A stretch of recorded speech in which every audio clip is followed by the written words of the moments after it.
Allah Ta'ala bagi tahu dalam Al-Quran, walaqad atayna Musa tis'a ayatin bayinat. Sesungguhnya kami telah berikan kepada Musa 9 tanda-tanda kehebatan, iaitu 9 tanda-tanda mukjizat Nabi Musa alaihi salam. Jadi yang 9 tersebut ulama telah menceritakan dalam tafsir. Yang pertama adalah cahaya yang telah dikeluarkan daripada tangan Nabi Musa alaihi salam. Ketika mana zaman tersebut orang tuhmah ataupun orang fitnah kepada Nabi Musa yang mengatakan Nabi Musa ni dia ada sopak, dia ada kulitnya tak berapa nak elok. Kerana fahaman pada waktu tersebut mengatakan bahawa orang yang ada sopak ini adalah orang yang berdosa, orang yang salah. Jadi orang mengatakan bahawa Nabi Musa alaihi salam ni mempunyai sopak di tangan. Jadi Nabi Musa pun ambillah tangan tersebut, dimasukkan ke dalam baju dan keluarlah daripada Nabi Musa AS cahaya. Sehingga apa? Sehingga mereka terkejut, mengatakan bahawa ini bukan manusia biasa. Mukjizat yang kedua Nabi Musa AS iaitu tongkat yang boleh bertukar menjadi ular. Ketika itu ahli-ahli sihir mengatakan bahawa lemparlah tongkatmu wahai Musa. Nabi Musa kata, kamulah yang lempar tongkat dulu. Jadi ketika mana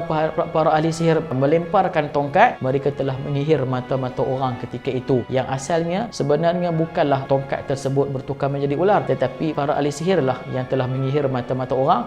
Seakan-akan tongkat yang mereka lempar itu bertukar menjadi ular. Sebenarnya itu bukanlah ular. Jadi lepas itu Nabi Musa AS pun melemparlah tongkatnya sehinggalah makan seluruh daripada tongkat-tongkat penyihir. Yang ketiga, mukjizat Nabi Musa adalah Nabi Musa AS boleh bertutur dengan lancarnya. Yang mana Nabi Musa AS ni ketika mana waktu kecil, Nabi Musa AS ni agak gugup ataupun agak gagap ketika mana bercakap. Allah Subhanahu Wa Taala berikan satu ayat kepada Nabi Musa, iaitu ayat yang selalu kita baca, Rabbi syrah li sadri wa yassir li amri wa hlul 'uqdatam min lisani yafqahu qawli, iaitu ayat untuk Nabi Musa AS boleh bercakap dengan jelas. Yang keempat, mukjizat Nabi Musa AS yang tersebut dalam Quran adalah laut terbelah, yang mana ketika itu Nabi Musa AS dan Bani Israel lari daripada Fir'aun. Akhirnya mereka telah berada di satu lautan, tidak ada jalan yang lain. Allah Ta'ala perintahkan kepada Musa, wahai Musa, ambil tongkat kamu, pukullah ke lautan. Akhirnya laut terbelah. Itu yang keempat. Yang kelima, mukjizat Nabi Musa adalah taufan, yang mana ketika itu orang-orang Fir'aun ini dia tak beriman kepada Nabi Musa. Akhirnya Allah Subhanahu Wa Taala musibahkan, turunkan bala mereka dengan taufan yang hebat, sehingga kan berlakulah kehancuran dan juga banyak berlakunya kematian. Akhirnya Fir'aun ini dia kata kepada Nabi Musa, wahai Musa, kami minta ampun, kami minta taubat, kami beriman kepadamu dan juga kepada Tuhanmu wahai Musa. Akhirnya Allah Subhanahu Wa Taala angkatkan semula azab taufan tersebut. Ketika itu Allah Subhanahu Wa Taala telah suburkan tanaman-tanaman Fir'aun, telah berikan banyak ternakan. Tetapi mereka lupa, mereka kufur balik kepada Nabi Musa. Akhirnya Allah Subhanahu Wa Taala hantar pula ujian ataupun bala kepada Fir'aun, iaitu Allah Taala hantarkan belalang, sehingga makanlah seluruh tanam-tanaman, sehinggalah belalang tersebut telah masuk ke dalam rumah dan telah makan apa yang ada pada ketika itu. Mereka berkata kepada Nabi Musa, wahai Musa, kami minta ampun, kami minta taubat, kami beriman kepadamu dan Allah. Akhirnya Allah Taala naikkan balik, Allah Taala berhentikan bala tersebut. Seterusnya mereka kufur balik kepada Nabi Musa, mereka ingkar balik kepada Nabi Musa. Akhirnya Allah Subhanahu Wa Taala turunkan pula kutu. Yang mana kutu, kalau kita ada kutu kat kepala, cukup lah seekor aja ada kutu kat kepala, kita dah rasa apa? Rasa risau dah. Dan kutu ni juga dia boleh makan darah di bahagian kepala kita. Jadi penuh ketika itu di kawasan Fir'aun banyak dengan kutu, sehingga mereka agak susah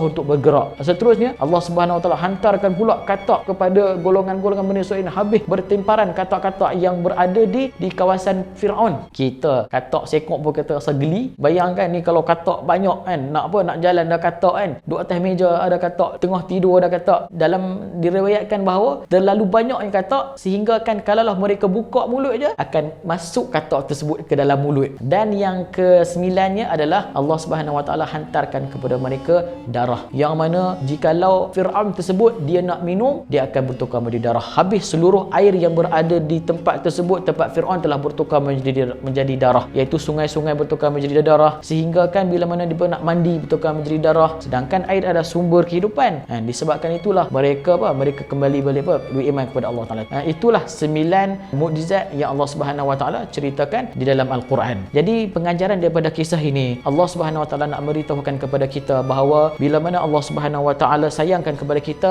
Allah Taala akan turunkan ujian supaya kita ingat kepada Allah Subhanahu Wa Taala.